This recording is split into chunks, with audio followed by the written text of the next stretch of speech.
Hello everyone, my name is Moss Gonzalez, and today I'll be presenting on social penetration theory, a foundational concept in interpersonal communication that explains how we develop deeper relationships through self-disclosure. Think of it as peeling back the layers on an onion. The more we reveal, the closer and more intimate our relationships can become. Let's start by asking a few questions. Have you ever met someone and within minutes felt like you have known them your whole life? Or maybe you've known someone for years but never moved past the small talk? What separates surface relationships from meaningful ones? Social penetration theory developed in 1973 by Irwin Altman and Dalmas Taylor. It focuses on how relationships evolve from shallow, surface level interactions to deeper, more personal ones. This theory is something we can all relate to, whether it's friendships, romantic partners, or even professional connections. At the heart of this theory is the concept of self-disclosure. It's a voluntary sharing of personal information with others. Two key dimensions define how disclosure happens: breadth, the variety of topics we discuss, and depth, how personal those topics are. The theory uses the metaphor of an onion, where people have layers that are gradually peeled back. You have your peripheral layers, which are things like your age, college major, hometown. Next, you have your intermediate layers, things like musical tastes, political beliefs, leisure interests, and at the core, you have your central layers, which hold things like your values, traits, fears, self-awareness, self-concept, and self-esteem. Reciprocity is also important. Trust builds as both people open up, and we often wait for someone else to open up first. If trust is broken or the relationship declines, the process can reverse, what's known as depenetration. The Johari window is a helpful tool to visualize this process. It was developed by Luft and Ingham in 1955. It has 4 panes: the open self, which are aspects of yourself that you and others are aware of. Then you have your blind self, which are facets of yourself that are readily apparent to others through your interpersonal communication, but that you're not aware of. You also have your hidden self, which are parts of yourself that you are aware of, but that you hide from most others. Then you have your unknown self, which are aspects of yourself that you and others aren't aware of, such as unconscious motives and impulses that strongly influence your interpersonal communication and relationships. As we discuss more about ourselves, the open pane expands. This model reinforces what social penetration theory teaches us. Relationships deepen when people move information from the hidden to the open self.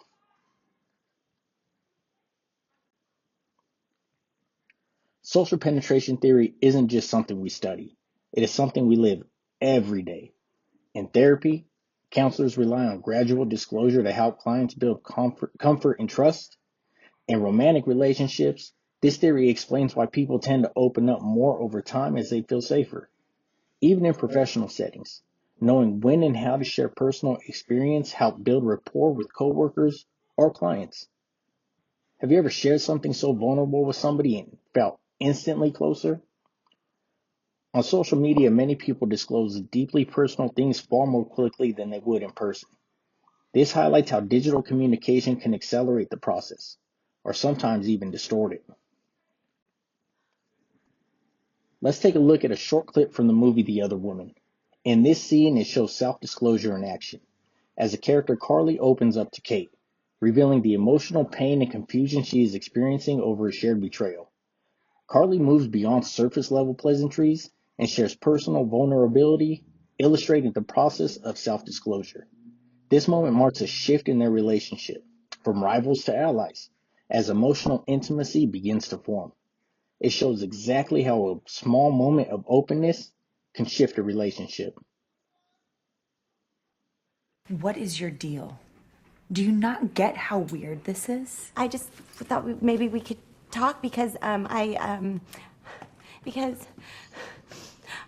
because my whole world just blew up and I don't have a job and I have no money of my own and I honestly do not know what I'm gonna do at all, and I have no friends to talk to because all of my friends are Mark's friends, and they'll blab, and you are literally the only person in the whole world who knows what's happening besides me. And if I keep talking to myself about it, I'm gonna go crazy.